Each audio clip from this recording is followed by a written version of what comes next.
So yun yung source mga kirig, tapos papasok dito, titrip. So ito yung galing sa river. So makikita nyo, napaka turbid niya, no? Pero pagdating niya dito, so ayan na yan. So yan na yung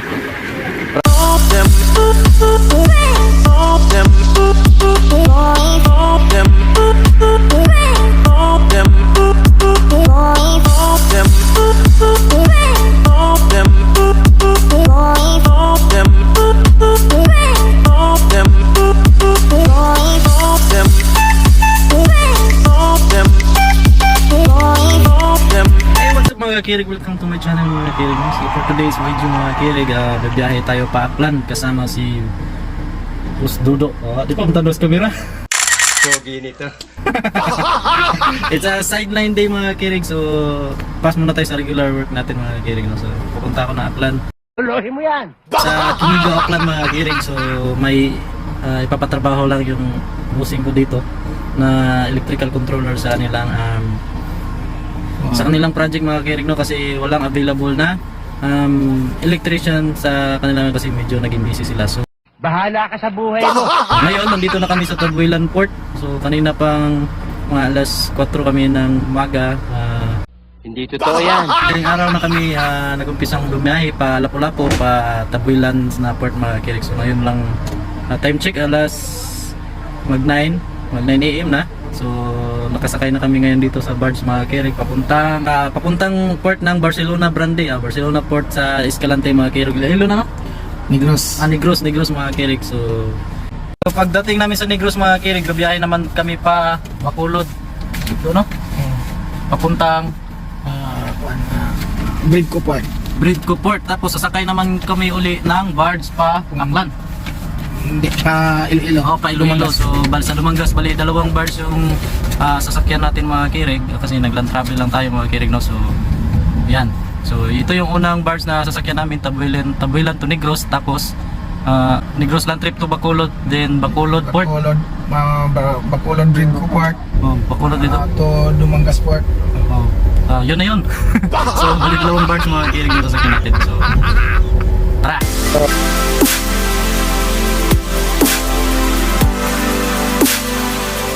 2 hours later. So ayan mga kirig, is dumating na kami sa Dumangas Port mga kirig. Okay.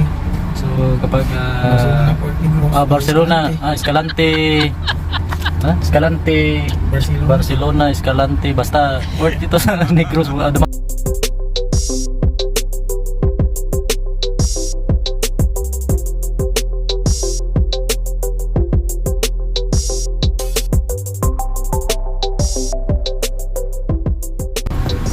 Guys, papalabas na kami. Okay. So land travel naman patungo sa Bacolod na port mga kirig, or Bridco Port ng Bacolod mga kirig. So land travel. 3 hours later. So mga kirig, andito na kami sa Bacolod City na pier mga kirig, or Roro Port, no? So time check alas 3:10. So nag-aantay na lang kami na yung papasok doon sa barge mga kirig. So ang land trip namin galing sa Barcelona na port is mga 3 hours mga kirig. So kasi nagsimula kaming tumakbo or mag-travel is alas 12 noon mga kirig, no, after lunch. So nakarating kami dito sa Bacolod Port is alas 3 ng hapon mga kirig. So mag-aantay po muna kami ng ilang minuto or oras kasi maraming pasahero na sasakay sa barge mga kirig. So rest muna. 2 hours later. So mga kirig, ginabi na kami na makasakay ng barge pa Dumangas mga kirig, no? Kasi maraming pasahero. So ngayon lang kami sakay. So pagod yun. Pagod na pagod si Dodo. Halos di na makabuka yung mata. So papunta na kami sa Dumangas Port mga kirig. So time check 6:37. 2 hours later. So ayan mga kirig, no? So nandito na kami sa Dumangas Port at medyo maulan, no? So patungo, maglaland trip na kami patungo sa Aklan mga kakirig. So tara. 8 hours later. So ito yung ngayong site mga kakirig, no? So kagabi kami na dumating alas 1 ng madaling araw. Asa tayo? So ito yung clarifier tank ng mga kakirig.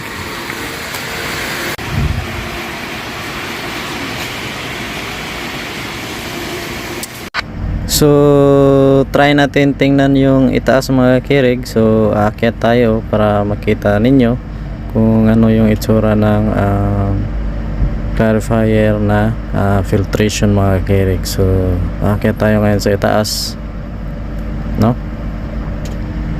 So ingat lang tayo. So bali ang source nitong clarifier mga kakirig na system is ilog mga kakirig, no? So ito na yung itaas niya mga kakirig. So ito na yung mga tangke. So may laman na yan na tubig kasi nag-test run na sila nung mga nakaaraang araw. So kaya may laman na to, pero hindi pa ito final na testing lang mga kakirig. Nilagyan nila, kumbaga nag-leak test lang sila muna ito mga kakirig. So yun yung ilog mga kakirig, no? Dili kay bug. Day 2. So what's up mga kakirig? So ito na yung tatrabuhin ko dito mga kakirig, no? So dalawang controller or control panel sa para sa setup na to mga kakirig. So setup na to is isang proseso ng water treatment mga kakirig. So dalawang set ng tag 10 HP, dalawang set ng tag 3 10 HP na booster pump mga kakirig, tsaka yung mga dosing pump. So ito yung gagawin ko ngayon kasi yung kulang na lang nito para mapa-under tong system na to is itong controller nya, no? So kahapon hindi ako nakapag-video kasi mabilisan kasi ito mga kakirig. So ayan yung natapos ko yung sa controller, pero hindi ko pa natap yung mga motor, no? Ngayong araw naman ito mga kakirig, ito naman yung controller. So actually mga kakirig, ang nag-set up na ito ng mga control panel is yung client ko mga kakirig. Ang gagawin ko na lang, pati yung sa loob mga kakirig, sila na yung nag-mount yan, at saka yung nag-wiring, pipe layout patungong sa motor, sila na yun. Pero ang gagawin ko lang ngayon is yung wiring sa loob at tapping ng motor at pagpagana nito mga kakirig. So andun yung amo ko, si Boss Dodo Titing. So let's start this day.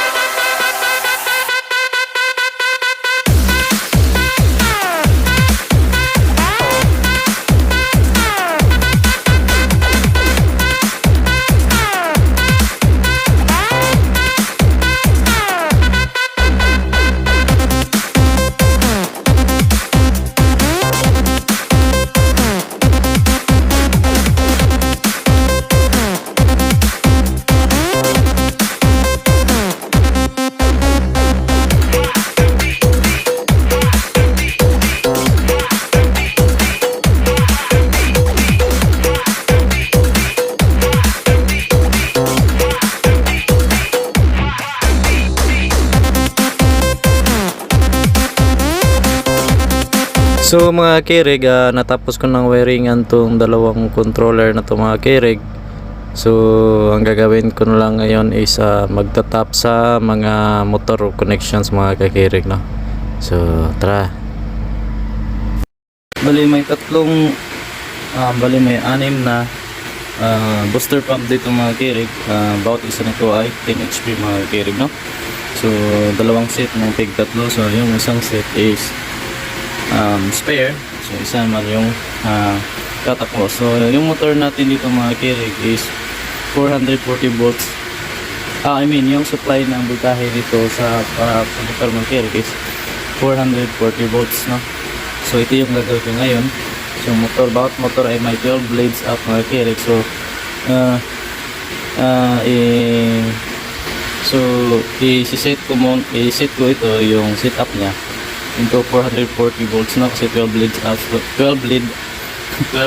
to mga kakirig. So ito yung tatrabuhin ko ngayon. So patay pa yun mga kakirig.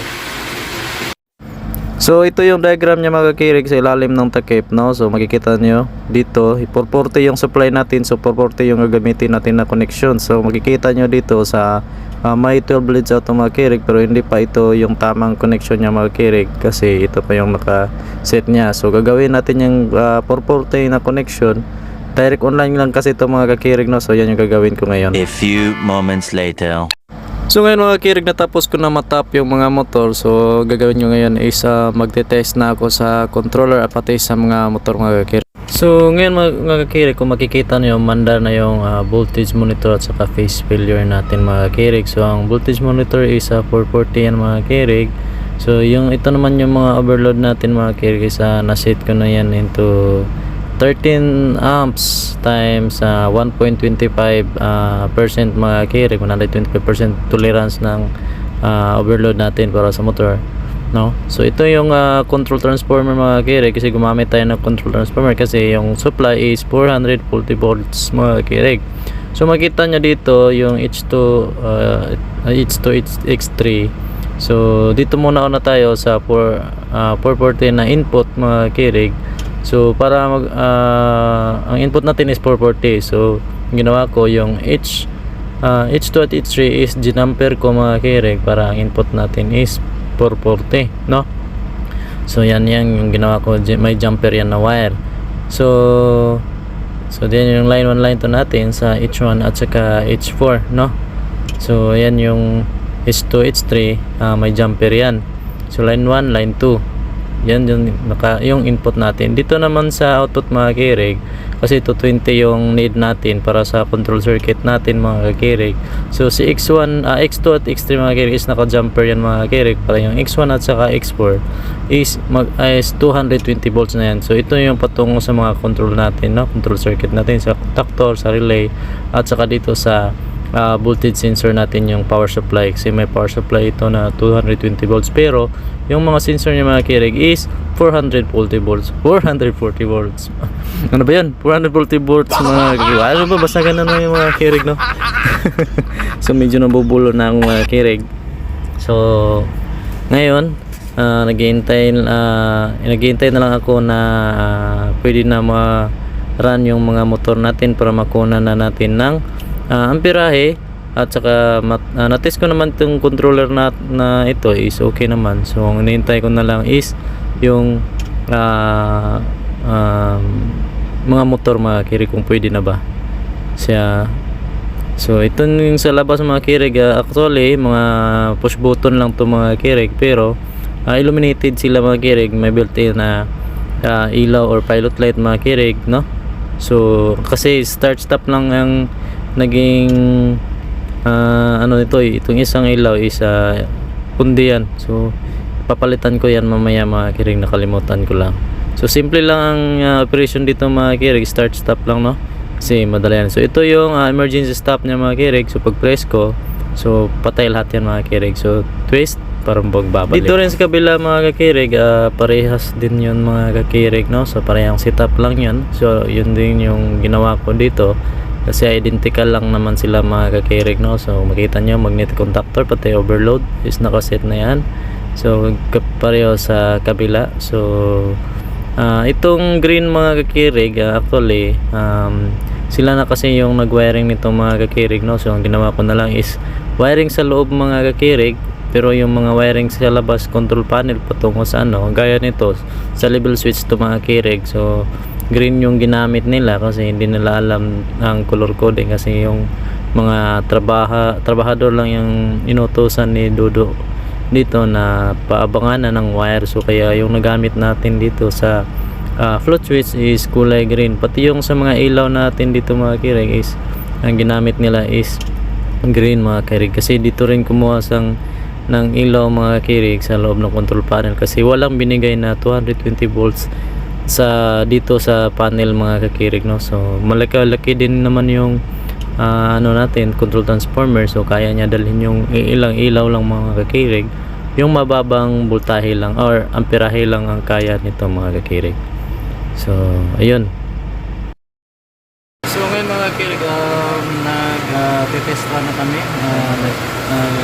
testing sa motor at saka sa system mga kakirig, no? So medyo na-pressure ako mga ilang days kasi electrical na yung kulang. So sa ngayon, nagtitesting na kami sa dalawang panel mga kirig. So yun na naman po ng panel na to. Saka susunod ito. So nagtitest run na kami ngayon mga kirig. So mababa lang yung amperahe niya mga kirig. Ha? So 7. So max amp nito is 13 mga kirig. So hindi masyadong yung motor, no? So sa tatlo is 26 amps yung tatlong motor. So maandar na yan mga kirig. So dun yung tatlo una na yun, no? So nag-leak test pa sila, tinignan yung pipe kung may leak ba, no? So standby na muna ako dito. So umaandar na yan mga kirig yung tatlo. So yung first 3 na motor set yung tinistingan niya mga kirig. So umaandar na yan. So okay lang naman yung amperahe niya, no? So ito na mga kirig, may nakita ang leak mga kirig, no? So sample lang yan. So far sa electrical ko mga kirig, okay lang laman lahat mga kirig, no? So yun yung source mga kirig, tapos papasok dito, titreat. So ito yung galing sa river.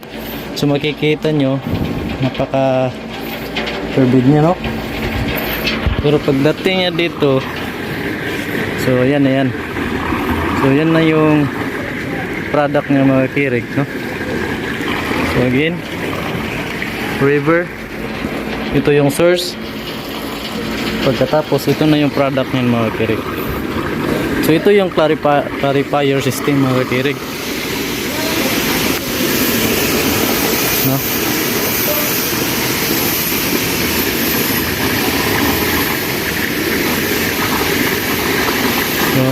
Luminaw na. So from malabong tubig na galing sa ilog gaya nito. So pagdating dito mga kirig, malinaw na yung tubig mga kirig. So ito na yung product mga. So yung product niya mga kirig is papasok na dito sa malaking tangke. So dito na yun hihigop yung tatlong booster pump mga kirig, no? Dito kukuha yung booster pump. So ayan mga kirig, no? So natapos na yung trabaho ko dito mga kirig. So tapos na mission ko mga kirig. So pauwi na ako ngayon sa Cebu. So kita-kits sa next video mga kirig.